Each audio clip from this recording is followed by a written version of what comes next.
गत काली गोटे पवित्र दिन रे घोष यात्रा दिन आमर प्रिय नेता आम दलर सभापति श्री नवीन पट्टनायक जी गोटे नुआ कार्यभार मीडिया मैनेजमेंट क्षेत्र में आम सहित भी संतृप्त बाबू जहाँ कि आमर नवीन बाबूंकर पॉलिटिकल सेक्रेटरी भाव में दायित्व देते सहित नेशनल स्पोक्स पर्सन एवं स्टेट स्पोक्स पर्सन भाव में कमिटी डिक्लेयर एवं पीआरओ भाव में सुकांत बाबू को भी दायित्व दि जाइए। मीडिया सेल गठन करा जो कि लेनिन बाबू भी अच्छा, प्रियव्रत बाबू अच्छा, स्वयं बाबू भी अच्छा। तेणुक आम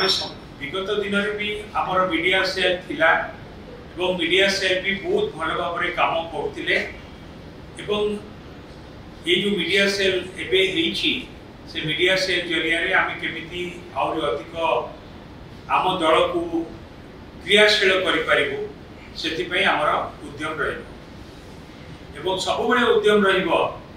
कि लोकों कथा को किपरि आम सरकार के पाखे पहुँची पारू, लोकों स्वार्थ पर आम लड़ी पारू, जो काम आम गत 24 वर्ष भितर कर आसुलु लोकों स्वार्थ पाई, लोकों सुविधा पाई, लोकों पाई से लड़े आम तो जारी रहिबो एवं ताकू सफलतार भाव में हासिल करने मीडिया सेल जहाँ भी भूमिका रहिबो ताकू आम पालन करूँ।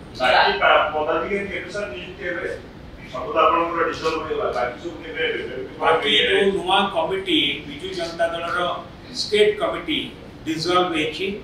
नवीन बाबू ताकू डिजल्व करिसंती एवं नवीन बाबू खूब शीघ्र नुआ स्टेट कमिटी गठन करेंगे। देश विदेश कोण अनुकोण टेक्निक खबर देखंतु आम सह यूट्यूब, फेसबुक और इंस्टाग्राम रे आमको देखंतु, लाइक, शेयर और सब्सक्राइब करने को आद्यम भूलंतुनी।